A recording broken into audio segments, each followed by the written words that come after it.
Hola gente, hola, ¿qué tal? Tenemos, creo que hace mucho tiempo no subí un video al canal. Hoy vamos a hablar un poco de fútbol y también de construcción. No es nada ajeno que toda infraestructura deportiva esté relacionado con la carrera de ingeniería civil. Así que hablemos de un tema muy importante. ¿Por qué en Europa y Estados Unidos construyen estadios tan diferentes?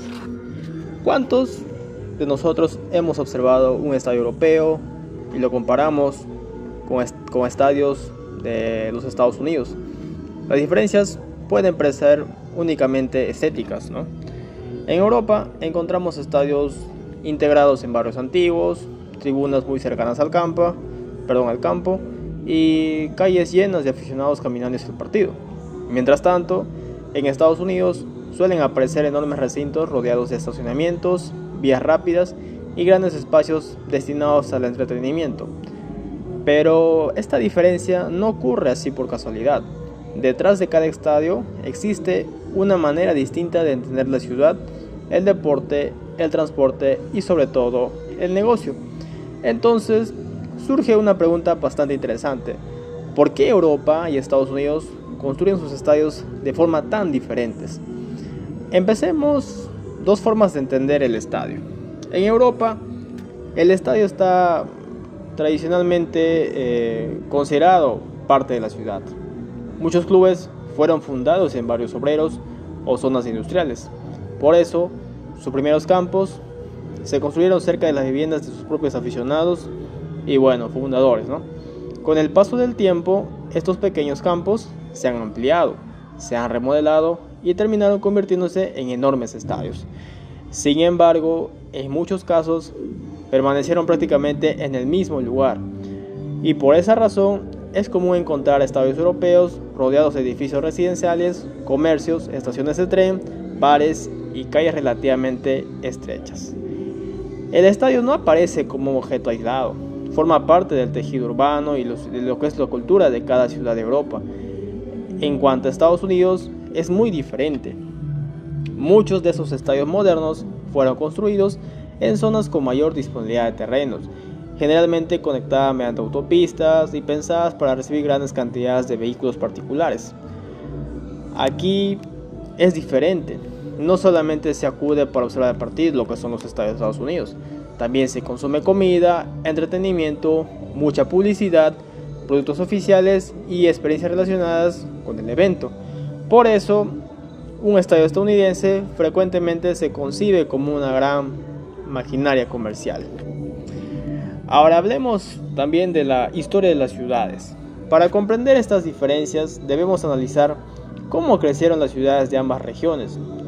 Las ciudades europeas comenzaron a desarrollarse muchos siglos antes de la aparición del automóvil. Sus centros urbanos fueron diseñados para caminar, desplazarse en carruajes y posteriormente utilizar trenes, tranvías y sistemas de transporte público.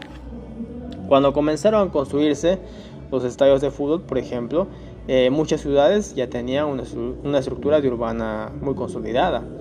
Esto significa que el espacio disponible era limitado. Los estadios debían adaptarse a las calles, viviendas y edificios que ya existían. Por eso, algunos estadios europeos tienen graderías asimétricas, fachadas muy cercanas a las viviendas y accesos distribuidos entre pequeñas calles. También hablemos en gran parte del crecimiento urbano estadounidense, que ocurrió durante el auge del automóvil. Las ciudades comenzaron a expandirse horizontalmente, por supuesto, y desarrollaron enormes zonas suburbanas conectadas por autopistas. El vehículo particular se convirtió en el principal medio de transporte. Como consecuencia, los estadios también se diseñaron pensando en el automóvil. Se necesitaban grandes estacionamientos, accesos vehiculares, vías de evacuación y conexiones directas con las carreteras. Por ello, el estadio dejó de depender necesariamente del barrio y pasó a depender de la infraestructura vial. Hablemos también de la cercanía entre el público y el campo. Otra diferencia importante aparece dentro de los estadios. En muchos estadios europeos, las tribunas se encuentran muy cerca del terreno de juego. Esta proximidad aumenta la presión sobre los jugadores y genera una atmósfera mucho más intensa. El público prácticamente rodea el campo Cada grito, cada cántico, cada celebración se siente directamente desde el césped.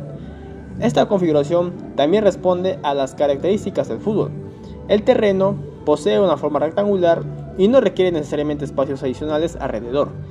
En cuanto a Estados Unidos, algunos estadios fueron diseñados para recibir diferentes disciplinas deportivas.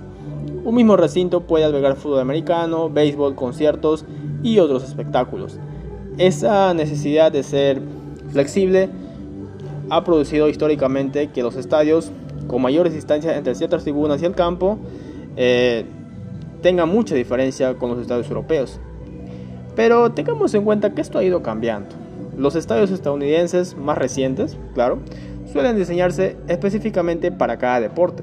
E incluso los nuevos estadios destinados al fútbol, o soccer como lo llaman ahí, están buscando una experiencia más parecida a la europea, con graderías más verticales y espectadores mucho más próximos al terreno de juego. Bueno, ítem muy importante que es el estadio es como un proyecto inmobiliario. En la actualidad, especialmente en Estados Unidos, el estadio ya no se construye como una edificación aislada. Cada vez es más frecuente desarrollar distritos completos alrededor del recinto.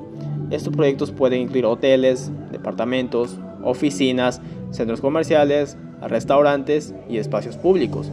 La intención es mantener la zona activa durante todo el año. El partido se convierte en el elemento principal, por supuesto, pero no en la única actividad económica. De esta manera, el estadio funciona como catalizador de un proyecto urbano e inmobiliario mucho más grande. Europa también ha comenzado a adaptar este modelo. Varios clubes buscan remodelar sus estadios e incorporar zonas comerciales, hoteles o nuevos espacios de entretenimiento. Sin embargo, encuentran mayores dificultades debido a la falta de espacio y las restricciones urbanísticas del propio país. Asimismo, construir alrededor de un estadio ubicado en un barrio consolidado no es igual que intervenir en un terreno completamente libre, lo cual Estados Unidos tiene mayor ventaja en esa parte. También vamos a hablar de algo que es muy importante, el modelo de negocio.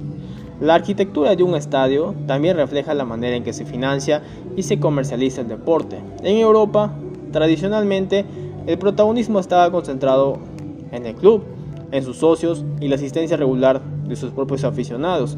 El estadio representaba la casa del equipo.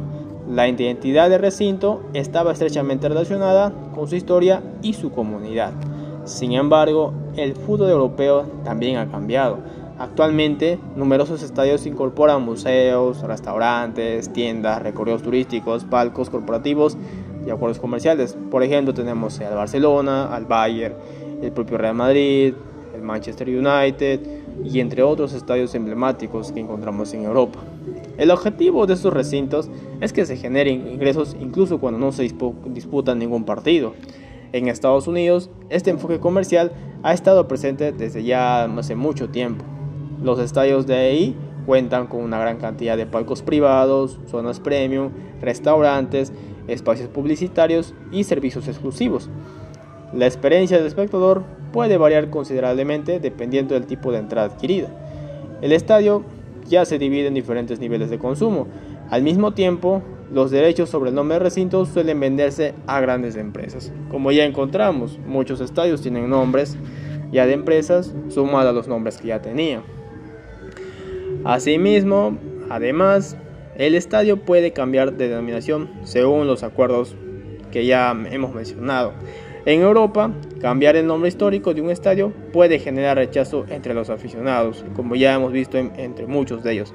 En cuanto a Estados Unidos, la denominación comercial se encuentra mucho más normalizada. En conclusión, yo pienso que los estadios, más allá de ser graderías, cubiertas y campos de juego, son una representación de la sociedad que los construye. Los estadios europeos cuentan con historia. Hay muchos clubes vinculados a sus barrios y aficionados que convierten el partido en un ritual colectivo. Los estadounidenses reflejan ciudades desarrolladas alrededor del automóvil, una industria deportiva que está muy orientada al entretenimiento y proyectos capaces de reunir deporte, comercio y tecnología. Por eso, cuando observamos dos estadios completamente diferentes, en realidad estamos observando dos maneras distintas de entender la ciudad. Una busca integrar el estadio dentro de la vida cotidiana, la otra lo transforma en un gran destino de entretenimiento. Y mientras ambas regiones continúan modernizando sus recintos, sus modelos comienzan poco a poco a acercarse. Europa adopta nuevas estrategias comerciales y Estados Unidos empieza a valorar más la integración urbana y la cercanía del público. Quizás el estadio del futuro no pertenezca completamente a ninguno de los dos modelos. Quizás sea una combinación entre la atmósfera europea y la tecnología estadounidense. Pero ahora te pregunto, ¿qué prefieres tú? ¿Un estadio histórico integrado en el corazón de la ciudad o un recinto moderno, tecnológico y construido como un enorme centro de entretenimiento? Déjanos tu opinión en los comentarios y recuerda que detrás de cada gran estadio no solamente existe arquitectura e ingeniería, también existe historia, cultura, ingeniería y una determinada manera de vivir el deporte. Nos vemos.